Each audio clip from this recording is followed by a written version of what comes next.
Queen's Lead podcast. I'm your host, Amy Singleton, and as a child of the 80s, I'd love to say Queens rule, but they don't. Queens lead. Being a queen means you are worthy to be a leader of people. The guests on our show do exactly that. They are leading the way in their businesses, families, and communities. They're taking their rightful place in the spotlight, leading and inspiring the developing queens in all of us. Welcome to the Queen's Lead podcast. All right. Welcome, everybody, to another episode of the Queen's Lead podcast. Today, we are joined by Romina Lee. She is English and now lives in Australia, and she is the owner of Waken Your Mermaid Within. This is her tagline. Tell us a little bit about you, Mina. Welcome. Thank you, Amy. Thank you so much for having me on the show. I'm so excited to be here. So my name is Romina Lee, known as Mina to all family, friends, loved ones, etc. I migrated here from England when I was 15 years old with my family. So I've been here for many years and call Australia home. I am a mother to 3 amazing children and also have 2 grandchildren. I'm a single woman now, and I am obviously running this little business on the side called Awaken Your Mermaid Within, which is all around, just really inviting women to come home to their hearts. And I just love it. I love it. So you have such a diverse background, but your full-time gig is in child protective services. Tell us a little bit about that and kind of how you made the decision to start your business as well. Yeah, beautiful. Okay, so in my full-time job, I work as a team leader in child protection. I've been in this field for over 15 years, and I never ever thought I would be in this kind of area of work, but I came into it through my own personal journey and with domestic violence many years ago, which got me into working with children, which got me into child protection. So as much as I love this job, I've also seen there's a lot of gaps in the areas in terms of women and empowerment and trying to build up women's confidence and or how disadvantaged a lot of women are. So over the years, I've done my own internal journey because I once was one of them women, and now I've worked my way through. And so that's how I got to, I suppose, awaken your mermaid within. It was from the spiritual work that I've been doing for the last 20 odd years of my life, which led me to creating my own business only last year. Yeah. Wow. I can only imagine the overlap that you see within. It's rare that a child is in an abusive situation where the mother is also being in an abusive situation. So would you like to talk a little bit about your history with domestic violence, your personal history? Yeah, not a problem. That's fine. So when I was younger, I obviously met someone, and I was in a relationship with them for quite a few years. And from that relationship, we had a child together.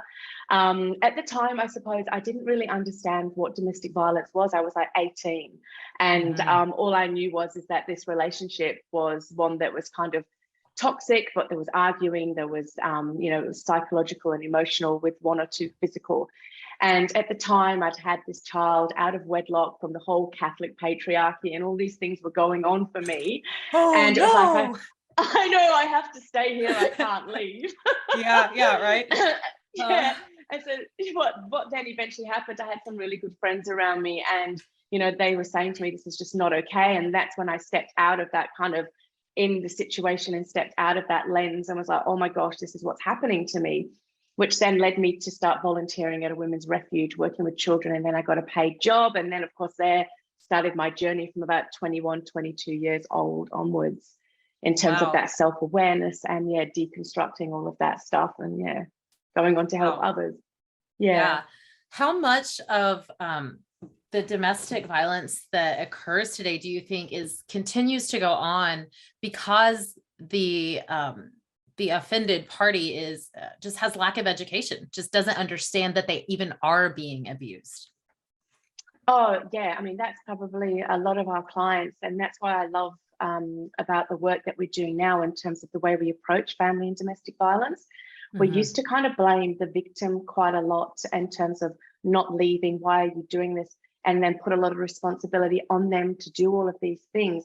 versus now in the work, I've seen a massive shift in the last 15 years where we're actually making the perpetrator or the offender accountable for their behavior.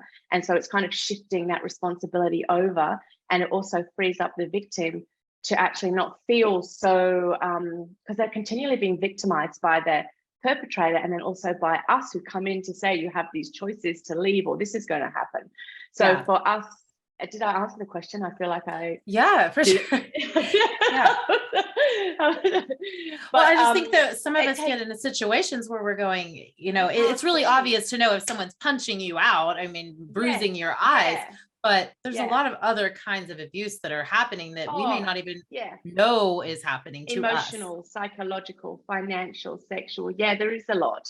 And I can actually, a lot of women, like they were just saying, they're not aware of these cycles or these patterns that they're in, because I think a lot of the time they obviously have their own trauma background and or were child of those kind of a child from that kind of relationship. And or a lot of the times it's deemed as a norm, or confidence, self-esteem, not knowing what to do next. There's so many issues or reasons why.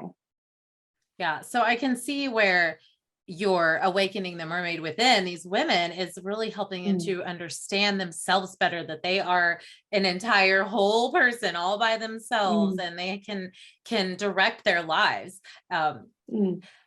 I'm not going to ignore the fact that this woman is wearing a crown on the Queen's Lead podcast right now. Please, everyone, look at this crown she's wearing. For those of you listening on Spotify or the other channels, you're going to have to go to the YouTube channel to check this out. She's wearing a crown on her head. Tell us about the moment that the mermaid started to appear in your life and in your psyche over and over again. Yeah, beautiful. I love that. Thank you. I love my crown, the embodiment. This is made from a shop in England, actually. I bought it online. So if you want the link, I can send you the link for anyone who's interested. Yeah. We need some crowns over here for these queens. Yes. I'm actually looking at another one. I've had this one for nearly 2 years now, so I'm going to upgrade.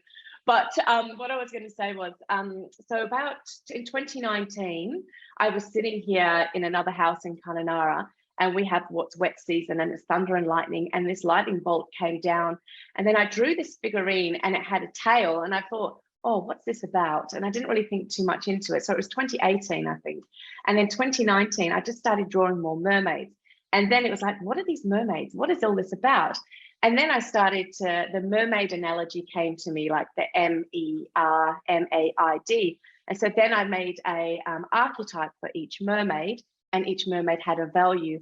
And then as I journeyed on through 2020, 2021, which is when my program was birthed last year, so it was mainly 2020, I started to write more about these mermaids and the energy that they had and what they meant to me in terms of my journey as a woman in the last 20 years of my life. And so there was born the mermaid program in terms of the mermaid temple. And Awaken Your Mermaid Within was something that just dropped in.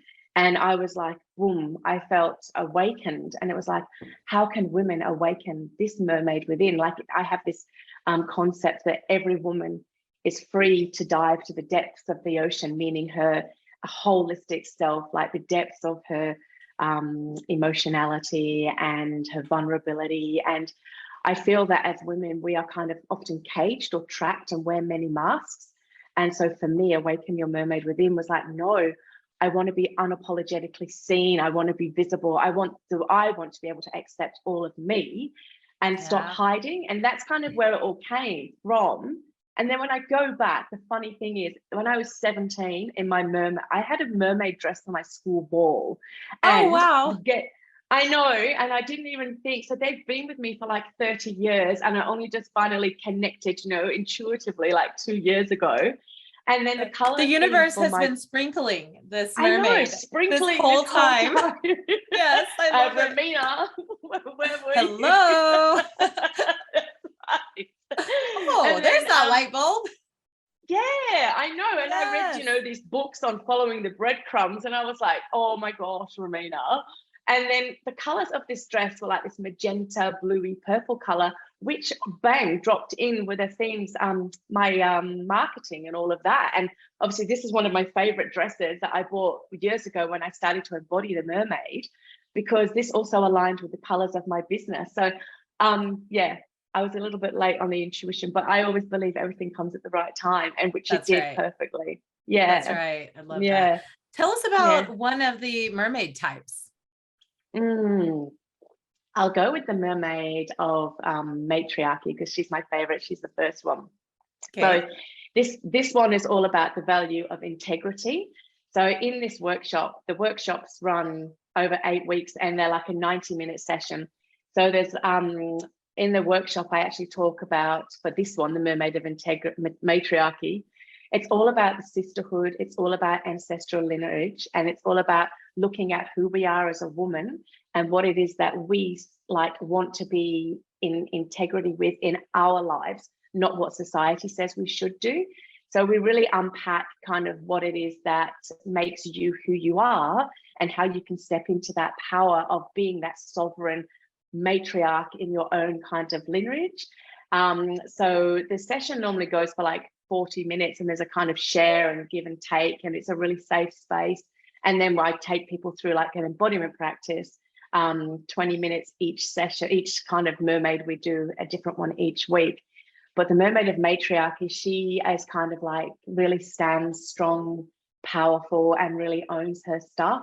And I always find that she's one of the biggest hits with a lot of people. And because it looks at the sisterhood, and it's all about loving each other as women and rising each other up and changing that vibration, opposed to the negativity of bitching and what women do and bring each other down. I can't be dealing with that, and that's what I keep raising the vibration around love of women and loving of each other. And yeah, I love all that stuff. Yeah, right, exactly. I love that that there seems to be a shift even here in the United States, which is we're kind of slow to catch up sometimes, but like there's so much competition, especially in in the corporate America, amongst even like amongst real estate agents and all these, but there's so much infinite possibility for everyone. There's enough success for everybody. And it's not like when we get to I was in a conference last year that one of the speakers said, when we're riding that elevator up, when you get to the top, send that bitch back down, bring them other women up to where you are too. There's room for us all. And I just love that I'm hearing it being reiterated amongst communities over and over again. Yeah, and around the world, because I think it's going to take many, many years, thousands of years to deconstruct this.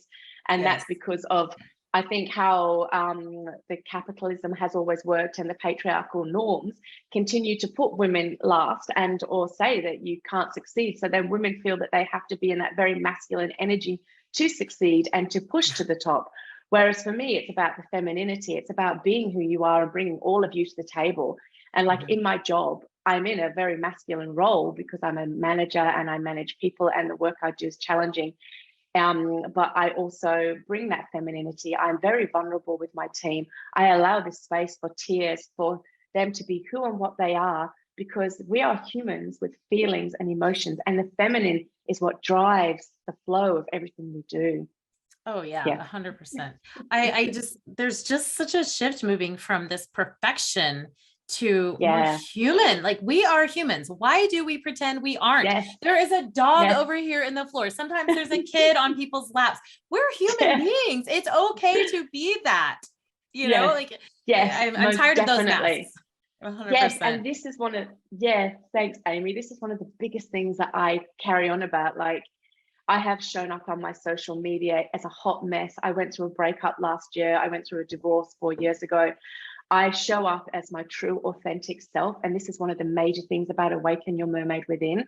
It's about, I know people bang on about authenticity, but when you can drop into your heart and truly know that you are being authentic, and, like, if you are who you are, and that's perfectly okay. And that's what I want women to feel, because I've been on this journey of self-love, and at every stage of our lives, we can say we love ourselves, but I'm not sure about you, but each year I go deeper and deeper into more self-acceptance, more love, and just keep unlearning and getting rid of those layers of that onion and showing up.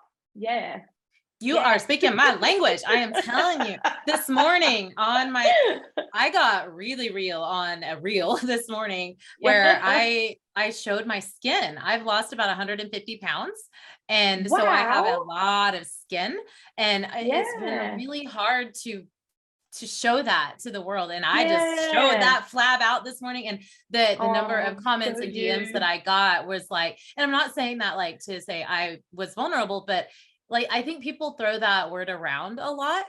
And Yes. like, we're Yes. vulnerable with the pieces we're willing to share, Yes. like maybe just one Yes. little bit, but truly being Yes. an open book, I think allows people to be able to stand up and say, you know what, me too.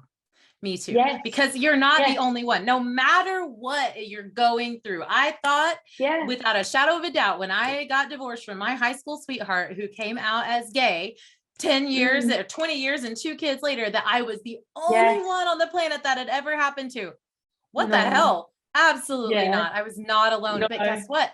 Back then, nobody was talking about that. Nobody was saying No. that there was nobody else. No. So I was No. just And alone and because scared. this, yeah, thank you for sharing that. That's Yeah. huge. There's so many layers to that, isn't there? And again, and that's all about other people's judgments and expectations. And Mhm. then from our own shame and different things. I mean, I can't speak for you, but my own journey with shame has been huge and Mhm. not enough and not worthy. And again, you think you're in this silo dealing with that all on your own. It's not. It's Mm-mm. so many women. And these are the women that I speak to and deal with and get to meet all the time. And I just open my heart to all because I have so much love and want women to know that they are so worthy and more than enough, and yeah, just love themselves. I just want women to love themselves so That's deeply. it. Yeah, absolutely. Yeah. And yeah, Yeah, we well, all deserve that from we do. ourselves first and We do. foremost. We do. Yeah. I regularly talk to the teenage Amy, and revisit The inner her and child. tell Beautiful. her, you know what, you were enough. It's okay that you thought Yes. you were too much Yes. and still not enough at the same time. That's okay. Because guess Yes. what? Yes. 40-year-old you looks way better than 15-year-old you looked. So you're doing it right, girl. Yes. I love this. I love Yeah. this. Yes. Yes. Yeah. We I would can't say I'm the divorce that happiest. previous version. I feel like we can't No. divorce that previous version and say, that was No. the old me. I think we have to look back and No. say, that was me too. And we've learned and we've Yes. grown, and when we know better, we do better. And we have to Yes. love ourselves at every place in that journey. Most definitely. And we always have to remember we're always evolving and we only ever know what we know at that time and space. Right. And this is a point in time wherever we are. And as long as we just continue to learn and grow, my motto is kind of always approach things with compassion and empathy and kindness. I am like, I have this hashtag I'm ready to choose me, which came to me this year. And at first I thought, oh, that's a bit selfish and egotistical. And then I thought, actually, no, it's not, Romina, because I have put everyone else before me my whole life. I am now 47 years young, and I am finally living my life and loving my life and me so much. And I want all other women to feel and be this way from a younger age or from whenever they are ready, but to know that they can have this love for themselves, this balance, regardless of where they are. And yeah, it makes me, my heart's going 100 miles an hour. It makes me Yeah, so, I me feel so too. passionate and excited. Yeah. Because again, we're told that we can't have it all, and we can. We can. So yeah, Yeah, no. we definitely can. I love it. I love it. So tell us about some of the tools. I mean, I reading like through your bio and your website and stuff, I've learned so much about the different avenues and different tools that you've learned and used over the years. As far as Reiki, I'm probably not saying that right. Reiki?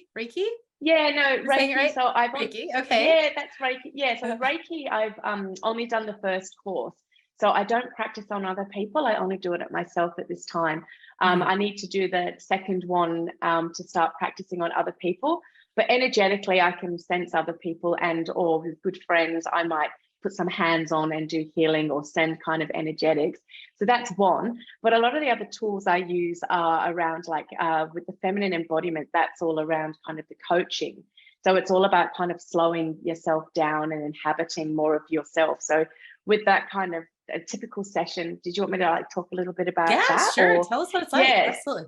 yeah. So with the feminine embodiment, it's all about kind of slowing down, tuning, going inwards. And we use it's kind of a holistic modality. It's like for me, it's when you go and see a therapist, it's like, you use your brain and you talk, or your awareness and you talk. But when you have like a feminine embodiment session, it's all about connecting your awareness, your heart, your body, and kind of your soul, which I call like the energetics around us. And in a typical session, you would basically be dropped into your body with myself, and I'll guide you in there.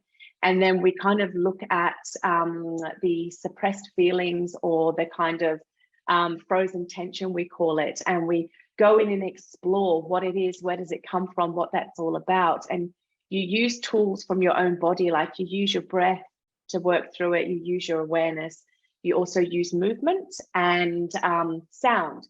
So we look at limiting beliefs, we look at patterns of behavior, we call in what the woman desires, magnetism, we look at boundaries. Like that modality in itself, which I graduated as a coach last year, was through the School of Embodied Arts by Jenna Ward. And that whole process really allowed me to slow down, look at all my stuff over the years, and then allowed me to unpack what was going on for me, to then go on to guide other women in terms of those points that I just said before.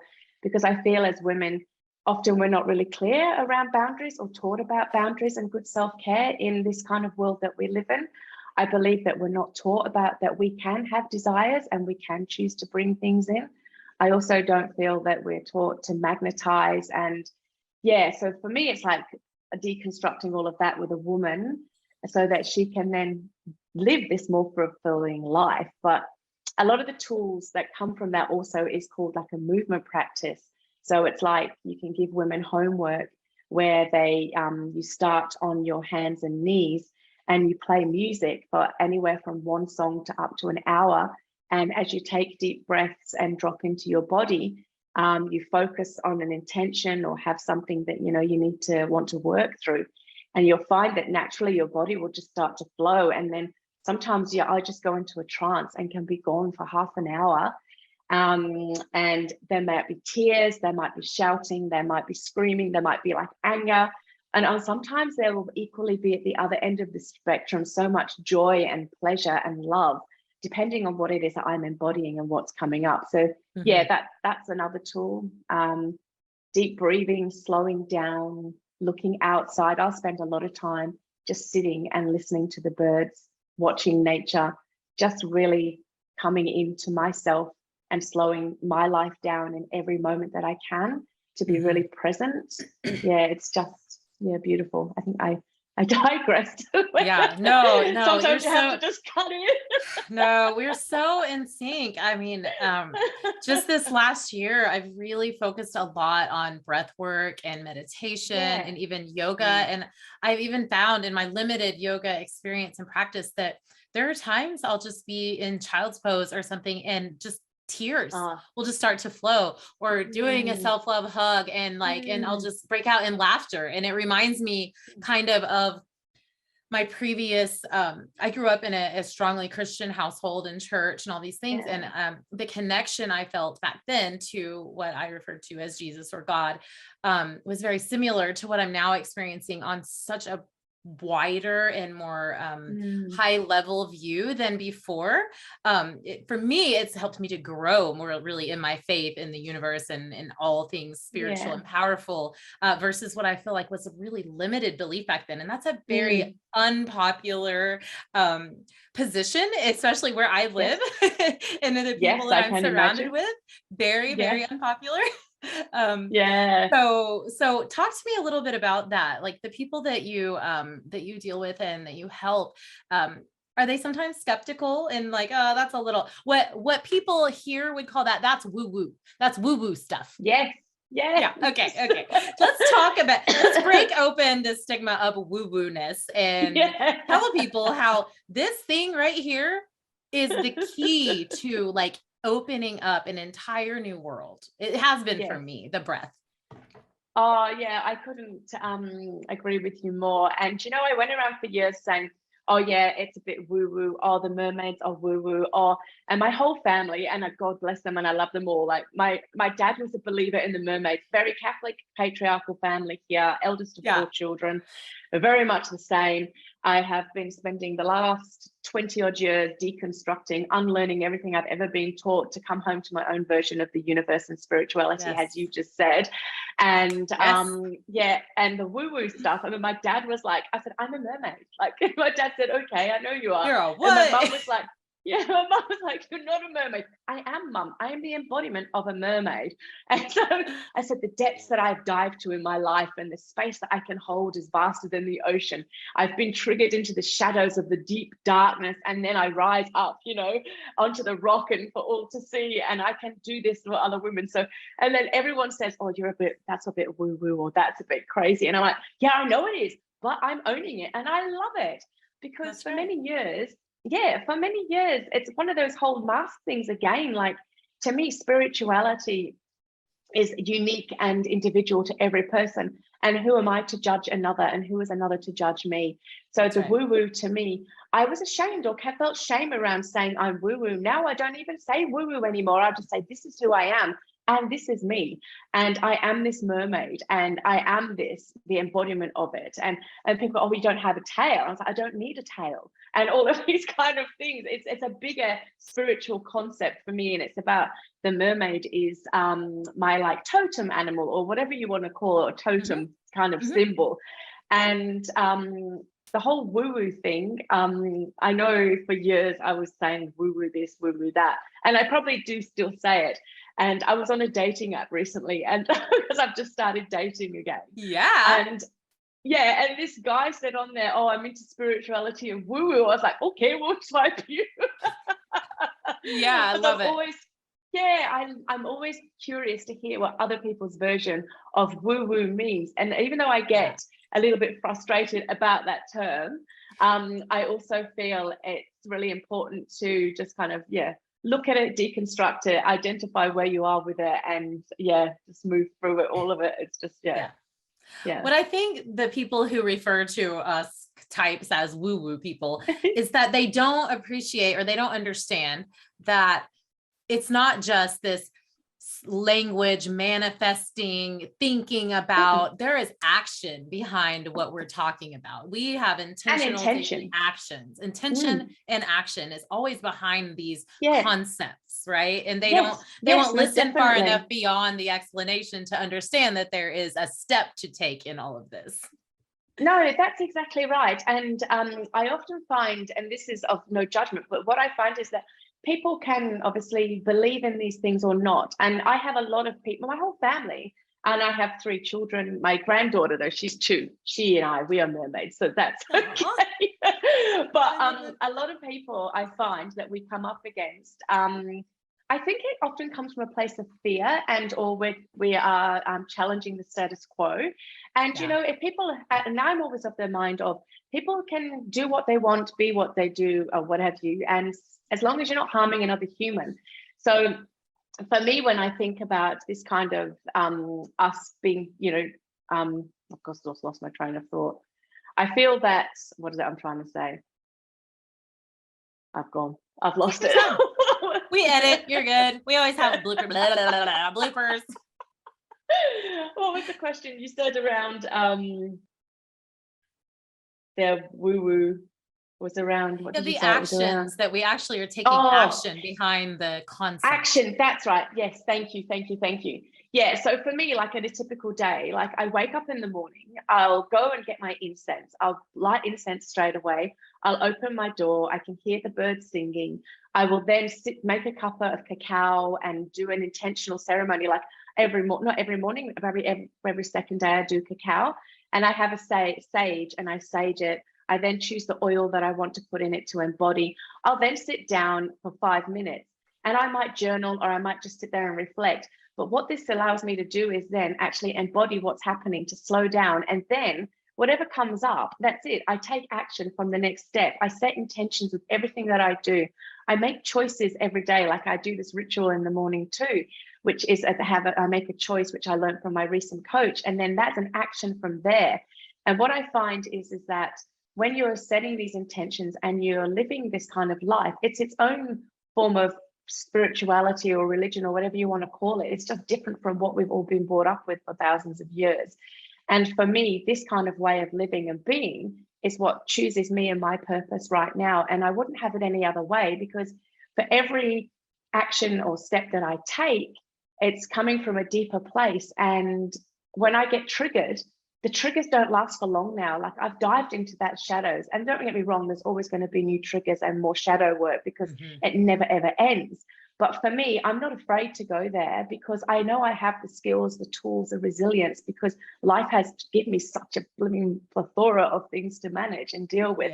That the actions that I continue to take, I suppose I'm not afraid, I'm not fearful. I know that in my toolbox, I have all these different things to be able to make me get through.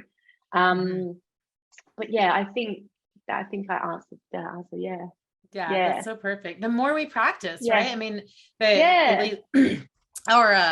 my mindset coach that we actually have as a corporate coach for our company, everyone goes through his program, and it's entirely designed to help us become what he calls more VUCA capable. VUCA, volatile, uncertain, complex, and ambiguous. That's what our word is. That what our world is. It was a term that is nice. Initially, the term was initiated by the US military to say, okay, this is VUCA. It's basically it's fucked up. This is a fucked up situation. Like, it's volatile, it's uncertain, it's complex, it's ambiguous. But the more we can prepare for those things in our lives, that we know that we can handle it moving forward. Like, so we do things like ice baths and saunas and breath holds and things like this that prepare our physical body to say, you know what, I can take anything that comes at me today, because I know I've already done it. Yes, I love that. And that's why when you're saying that, what resonates with me is in part of being a human is that messy middle and that chaos and that unknown of when you're in that space and place and you're like, what the fuck am I going to do when something happens, something drops in and you're like, thank you, universe. What the fuck did I do to deserve this, right? You can either go into victim mentality, or you can go into what I call creator. And we all have this choice, and we get to choose what is our next steps, no matter what happens within our life. And I think a lot of the times we get caught in the victim, and it's very normal and natural until you're given the tools or the resources to be able to action the next steps. And I have been in this space, and I can still. Last week, I went into the victim space after a really bad date, my first date ever in like 2.5 years. And I dropped in, and I was like, oh my God, I'm not enough, right? But I tell you now, Amy, within 1 hour, I was like, no, actually, I am enough. That's got nothing to do with me. I moved it, I worked through it. I then went back to and I went a little bit crazy and I got really upset. And then within 24 hours, I was sat here and I thought, I don't feel anything anymore. Oh my God, I've just worked. What took me 2 years or a year before took me 24 hours to work through. And I don't say that from a place of ego. I say that from a place of full embodiment of the work that I have done within myself now. And that's what you're talking about. When you spend so much time in that with that VUCA, or the chaos and the messy middle and the shadows, and do the work, we become invincible and unstoppable. Like, that's one of my favorite songs by Sia, I'm Unstoppable. It's one of my go-tos. I freak out with that song. I just sing it at the top of my lungs.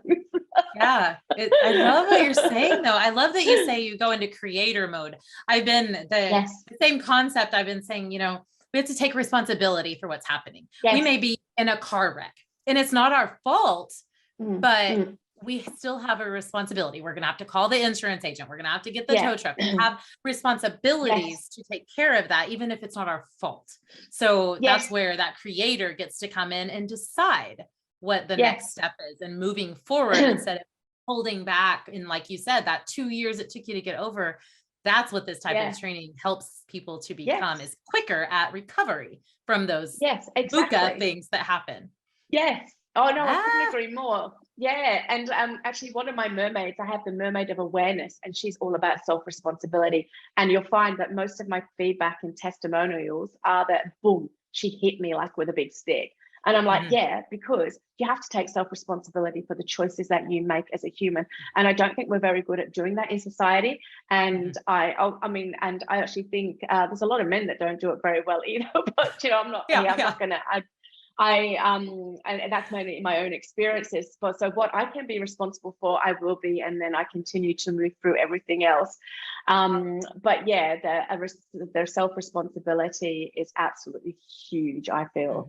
And the creator, for me, is not just about creating mermaid temple programs or because I'm also creating some cards at the moment that are going to be like little on each mermaid. But the creator for me is also waking up every day and choosing how I'm going to live my life, setting intentions, living to the best of my ability for everything. I've also got a few little books that I'm kind of working on. I'm a manifesting generator. I have projects going everywhere in amongst my full-time work too. I love it. Yeah. But yeah, the creator to me means really stepping into your genius in whichever way, shape or form she comes for me. And really just living the best life that I can and helping others along the way.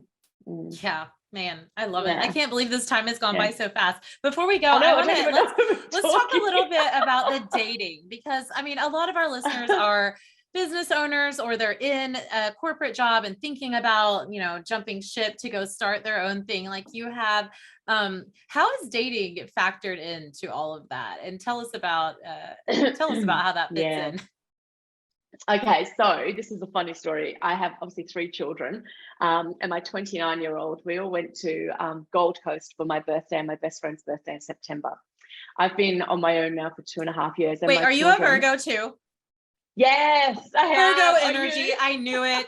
Yes, I'm a Virgo. Okay, love it.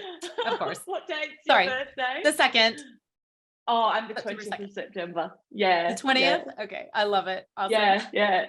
Sorry. Carry on. I know. So anyway, when we got back from the Gold Coast, so I kissed this guy on the Gold Coast, and I was like a little 15-year-old girl because it'd been so long.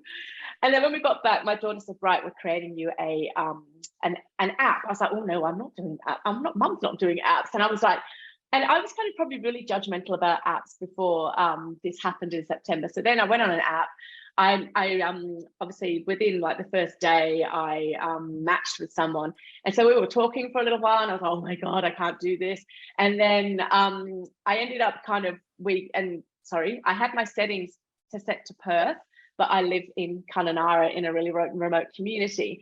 So what I do is I leave my settings in Perth so that when I visit, because I visit often, then, I might catch up with people. But I've only caught up with one person, and it was amazing, but it also went terribly wrong at the last minute. And then my daughters were like, and my son were like, don't give up, Mum, don't give up, just keep trying again. Anyway, I deleted all the apps. I thought, fuck this, I'm not doing this. I don't have the energy for it, because I'm all about energetics, right? Which I would imagine you are. What I allow into my life is going to impact me and what I'm putting out. And I'm like, do you know what? I'm too old for this shit. My nonna was a single woman for 20, 30 years, and she was the matriarch of our family. And I have just the highest respect for her. So I always laugh and say, this is going to be me too, which is fine.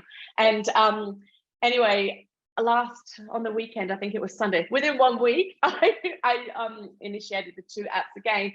And boom, I started talking to like 4 different men. So I was like, okay, what else? And it's not, I've decided to just have a little bit more fun, just come from a place of open-heartedness and just see where it lands and what happens. I'm always very upfront and honest and say, this is where I live, but I'll be in Perth on these days. And then if they want to keep talking, we just keep talking. But yeah, dating again after this long, and at my age at 47, I started to feel elements of like shame, or, oh, I can't do this, or I can't do that. Like, I've never had one night stands. I've never done any of this stuff in my whole life because of the slut shaming and all those kind of things. Whereas now, actually, Amy, I'm like, whatever. It's like, what is it I'm after? I don't actually know. So no, I'm just putting myself out there, being safe, taking care, and just really learning how to have some pleasure and fun. Yes, good for you. I love that. Yeah. I love that. Yeah. Just going into it with curiosity. I met my husband, my second husband, in most successful marriage to date, second marriage, but met him on a dating app, believe it or not. Yes. And we were far away from one another, so we got to talk a lot before we met in person, and just people think we've been married for decades because of our relationship. Oh, It's just so healthy. And we both went yeah. into it with just curiosity, openness. We weren't Yes. looking for anything, and we knew what we would and wouldn't allow in our lives. And Yes. that was very helpful. And also coming into it as my own person and not needing a mate, not needing someone to complete me was everything. And it just worked. Yes. So I have faith it will work for you too. Yeah, I couldn't agree more. And you just hit the nail on the head there, not needing it. Like like yourself, I feel love myself so deeply. And yes, I want to be in a partnership eventually. Do I? Maybe don't. I'm not sure yet, but what will happen. But I don't need it. It's about coming from this space and place of being open-minded, curious, like you just said, and just trusting that if it will come, it will come. If it doesn't, it doesn't. And it's like a jigsaw puzzle. Like I don't feel incomplete, but if it comes, like, I don't know, maybe. Yeah, exactly. I'm open-minded, but it's so nice to hear that story for you in terms of, and I think it's about the communication. Being really able to communicate is the biggest key factor I've noticed in relationships. And without communication, clear communication, there really is, like, the grounds are just really rocky. Yeah, for sure. For sure. Yeah. Well, thank you so much for being my guest. I feel like I could talk to you all evening or all morning for you. Tell the guests where they can find you if they're interested in learning more about what mermaid type they are, how they can dig into that true self-awareness and wholeness. How can they connect with you? What's the best place to find you? Oh, beautiful. Thank you. So on Instagram, I am Romina Lee. And I spend obviously a lot of time over there, and I share a lot of things there. And then I'm also on Facebook. Awaken Your Mermaid Within is my Facebook page. And then I also have a website, which is www.rominalee.com. So there's a free meditation for anyone who signs up to the playlist. It was one of my first I ever did. But that's where I can be found. Just send me a DM, and I'd love to connect and just explore more all about femininity and life, mermaids and magic. I love it. Thank you so much. I've already followed you. I'm already on your mailing list. I'm excited to do the meditation that just dropped in my inbox. And great. I can't wait to follow you on all your socials and stay connected for sure. I just loved this conversation. Thank you so much. I've really enjoyed the opportunity. All right. Thank you. Ciao, Have a blessed day. Bye. Bye.